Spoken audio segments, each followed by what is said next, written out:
we would argue about just the smallest things. And a lot of it also had to do with how he disciplined my children. Um,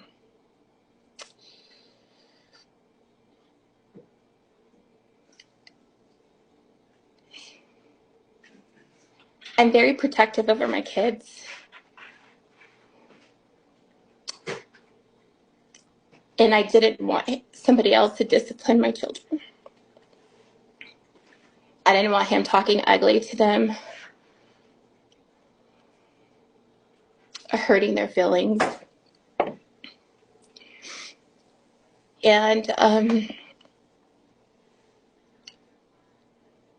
I remember one point in time where Christopher spanked my son really hard, and I got very upset with him, and I said, you can't do that to my son. I said, he's 3, he's a baby still, like, you can't just do whatever you want. I mean, and he got upset, and he's like, well, he needs to learn, he needs to man up, he's a man. I said, he's 3. He's 3.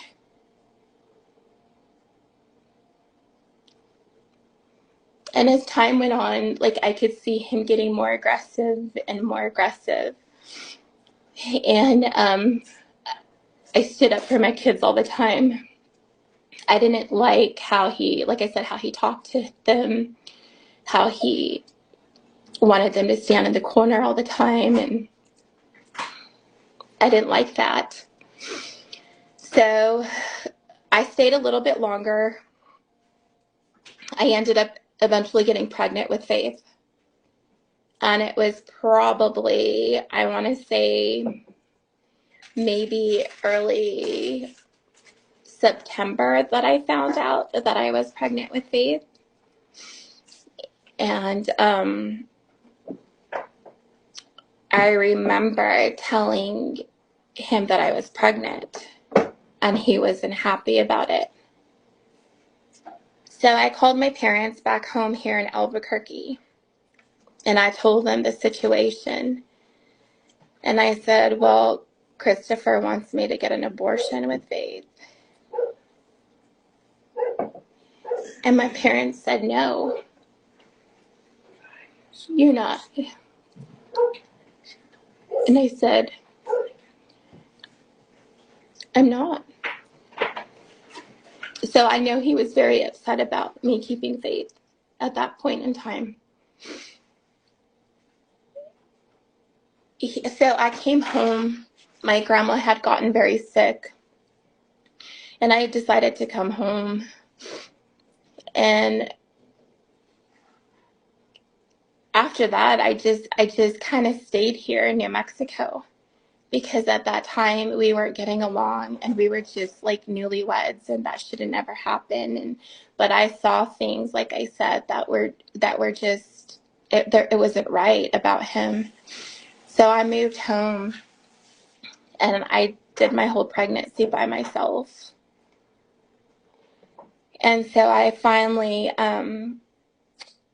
my friends back there in California, my neighbors right across the street, were actually calling me. I had one good friend, which is still a really good friend of mine to this day. She called me and said, Nina, Christopher's getting rid of your furniture and getting rid of your stuff. And I was like, what? And I was like, what do you mean? He's like, yeah, he's giving away like your little, your home decor stuff. Like, he's giving away beds. And I was like, no way. So this was about Easter time. So I had went out there. I made a special trip. I asked my mom to go with me, and Isabella and Noah, they went with me. And I was still pregnant with Faith at the time. So we made it. I didn't tell him that we were going out there. So I kind of, wanted to see myself, because the neighbor also informed me that there was people at the house that shouldn't have been there.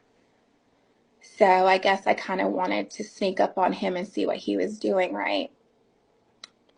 And we pulled up into the driveway, into the driveway, and he was coming out the front door with a bed that he was giving to the neighbor, which was my son's bed. And as soon the look on his face was like a deer in headlights. And he dropped the bed right there in the front yard, went back in the front door, slammed the door and locked it on my kids. And my mom told me at that point, she said, I can't believe he's doing this. Like, what is he doing? So I go in and I unlock the door and I said, what are you doing? I said, are you giving away my stuff? And he had nothing to say. So he brought the bed back in because I knew that's what he was doing. And, the neighbor across the street, like I said, told me. So we stayed there. It was super uncomfortable. My mom felt the tension between the both of us. My children felt it as well. And at the time, Faith started moving. Like I could start, I felt her moving around in my stomach. And I told Christopher, I said, look, I said, put your hand on my stomach. I said, can you feel her move? He said, no.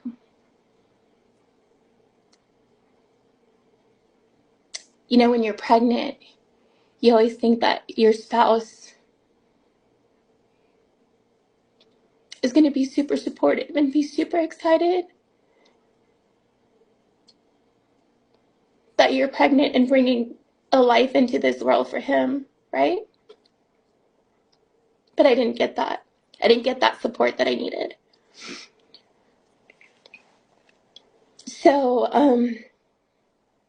we had a conversation my mom brought up between Christopher, myself, and her. And she had said, do you not want Faith? Like, do you not want this baby? And Christopher stated to my mom he wasn't happy. And he said, what if one of them dies? What if Faith dies or Nina dies on the table or when she's having this baby? Like my mom said, don't talk like that. Like, why are you talking like that? They're still here. So we left again after a couple of days. We came home to Albuquerque, and still I tried working it out where we were at, but it just wasn't working. I wanted out. And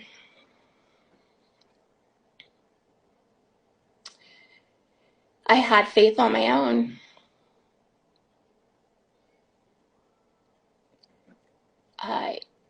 Christopher called the hospital. I told him on June 1st that I got admitted into the hospital. And Faith arrived like at June 2nd, like about 3 or 4 in the morning. And he kept calling the hospital and kept calling the hospital and saying that my wife is in labor, she's there. But Christopher was just so rude and hateful and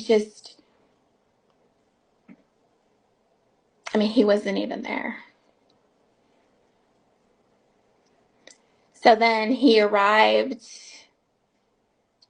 a couple days later after I had Faith. And he was, the doctors and the nurses there were on high alert due to the fact that they heard Christopher over the phone on how he was being disrespectful to the nurses that were on call that night, as I was waiting to have her. And I asked that they not give him any more information.